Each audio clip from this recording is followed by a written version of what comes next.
bought basically short $8.4 billion of credit default swaps related to mortgages or financial companies. If you're looking for an edge in the stock market, analyzing the predictions of famous investors can be a great tool. In this video, we will take a look at the predictions of Michael Burry and see how their predictions have panned out. We will also look at one investor's experience when they attempted to replicate a famous investor's trade and how it went wrong. Let's get started. Michael Burry is a well-known figure in the financial world. Burry's prediction and subsequent bet against the housing market earned him substantial profits and garnered attention from investors and the media.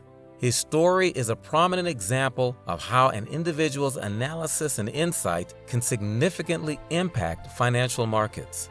A notable prediction from Michael Burry occurred in 2005 when he predicted the housing market's collapse 2 years before October 2007, early 2008, eventually making him $800 million during that period.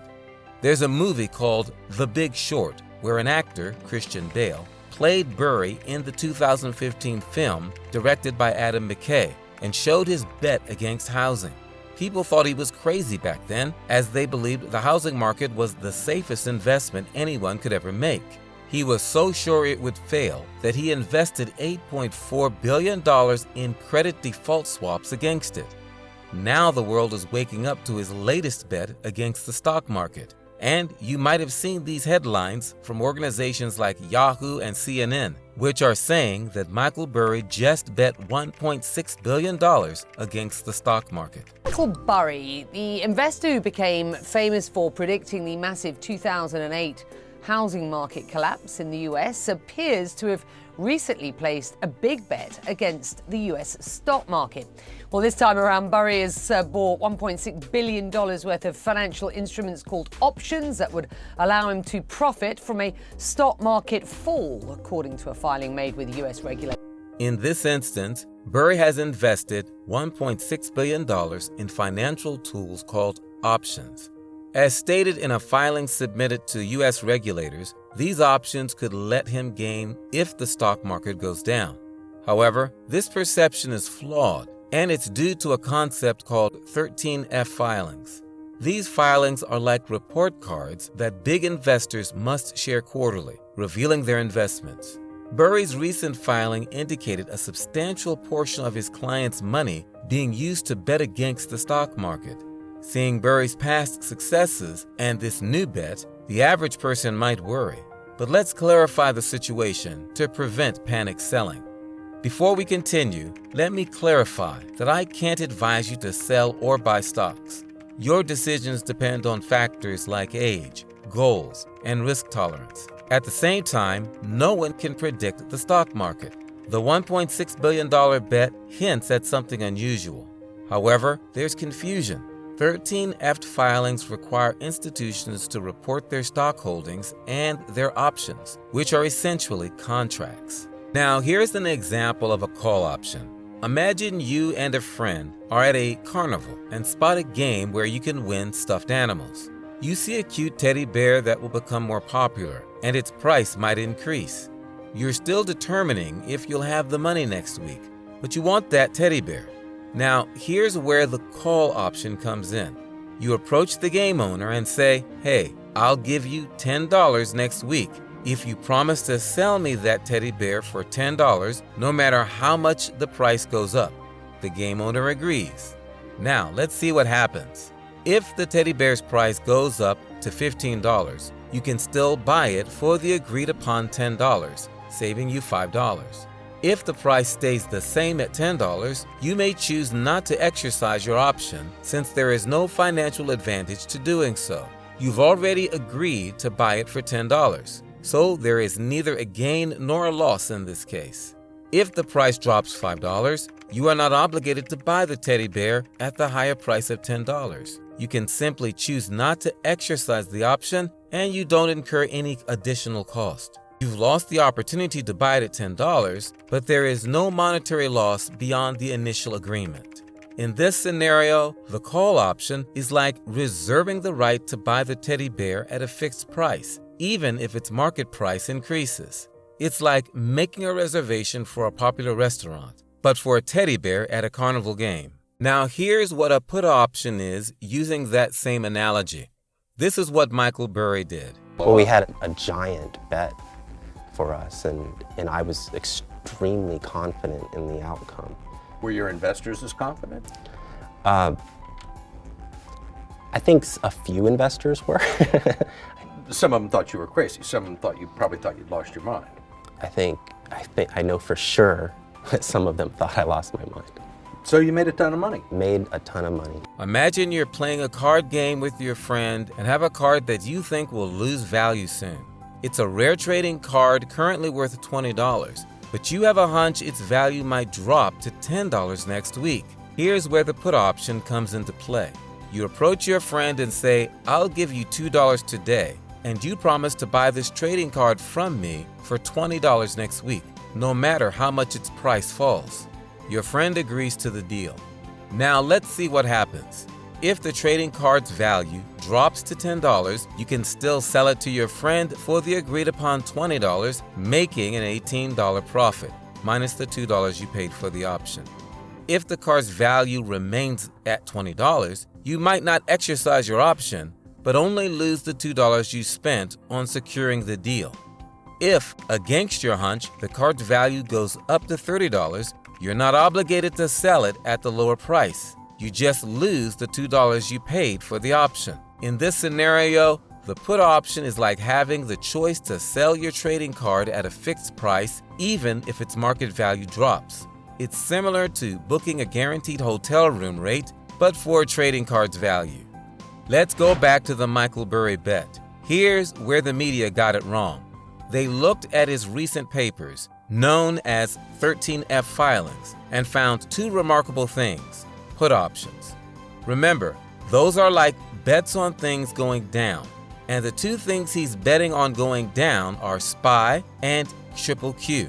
SPY, remember, is a mutual fund, one stock, one ETF that respects something called the S&P 500, the top 500 companies in the US, which people call the stock market.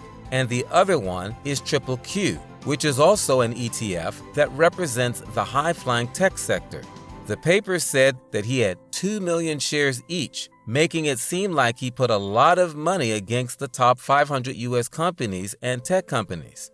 So, if it shows these numbers, which are effectively $1.6 billion, but there's a problem. Why is that number wrong? Here's what happened.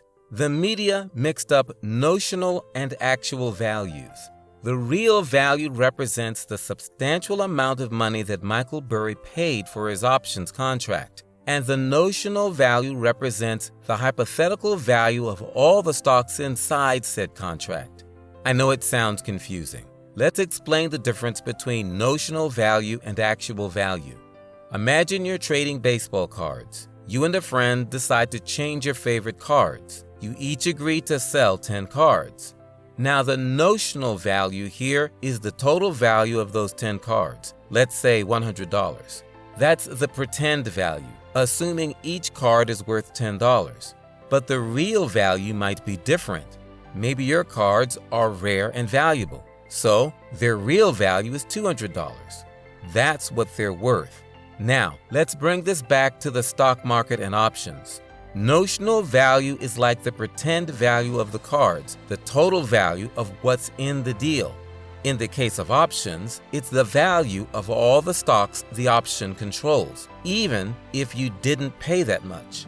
On the other hand, real value is what you spend or what something is worth. In the stock market, it's the actual cost of the option contract, not the entire value of all the stocks it's tied to. So in the Michael Burry situation, the media got confused because they mixed up the notional value, which is the pretend worth, with the real deal, which is the actual money he spent. The main idea is that Michael Burry's solid bet against the stock market is likely 1 to 2% of his stock portfolio. It might have cost him maybe a couple of $1 million to create the hedge or insurance against the stock market going down. It's important to note that this amount is far less than the mentioned $1.6 billion. Recently, there has been a lot of speculation about Michael Burry's market predictions. In 2005, Michael Burry Buffett predicted a global financial meltdown and shorted the mortgage bonds. Although it took 2 years for his prediction to be realized, he was eventually successful and made $800 million in profits from this bet. Much more than I ever imagined, I'd ever have. Were your clients grateful? I think a lot of clients were just glad to be done with it at the end. Even though they doubled their money? Well, we made $725 million, I think, on the funds in 2007. And in the first 6 months of 2008, there was about $730 million in withdrawals. Perhaps I had made the trade too big for the fund. By 2015, Michael Burry Buffett had acquired a large following on Twitter and began making more frequent predictions about the stock market. In December 2015, he warned of an imminent crash within months, but there was only a 10% drop that lasted briefly. 2 years later, in May 2017, he predicted another global financial meltdown, which again did not come true as the market kept rising. Then, in September 2019, he predicted that index ETFs would collapse the whole market. Yet again, no such thing happened as the markets continued to rise afterwards.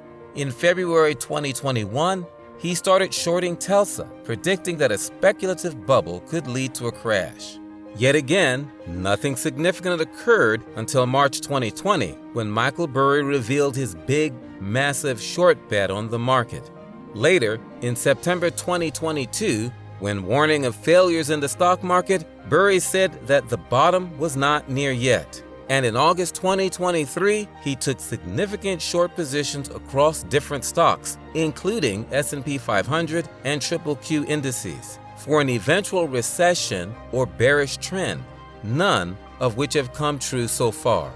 Since 2015, Mr. Burry has made many other predictions, but none have materialized so far. These include forecasting stock markets crashing within months and predicting higher gold prices coming up next year, both of which did not happen at the timescales given by Mr. Burry. Nevertheless, while no one can guarantee an accurate prediction of what will happen with stock markets or other financial investments in general, analysts like Michael Burry provide us insight into possible scenarios and help us think more critically about the investing decisions we make, especially when they involve large amounts of capital, such as his $1.6 billion short position on the market recently revealed through his 13F filing. Therefore, investors need to pay attention when renowned investors like Michael Burry are making forecasts, as there may be some truth behind them, even though they don't always prove accurate every single time. However, my main point is that people recall successful predictions and overlook failures. Making more predictions increases the chances of success, just like flipping a coin. If you keep guessing, eventually you'll get it right by luck. Saying the market will go up or down is just the start. We need to know how much it will change to decide if the prediction is accurate. Predictions usually have a time limit. If someone predicts something will happen but doesn't say when it might happen someday, the timing might be way off. Even though people study it, there's no sure way to predict everything. Many factors affect the market, and lots of them are hard to predict. This is important to consider when we look at predictions made by famous investors like Michael Burry. It's hard to deny that Michael Burry is one of history's most accurate investors in predicting future market trends worldwide, even if his most recent predictions haven't entirely panned out yet. His advice is always worth considering before investing your money. After all, who knows what will happen next? And hey, if you enjoyed this content so far and found it helpful, remember to like, share, and comment below. Your support means the world and helps us create more engaging and informative videos like this. Thanks for joining. Remember to click on the pinned video to expand your knowledge on investing and economics. Your journey to financial literacy starts now. Enjoy the video.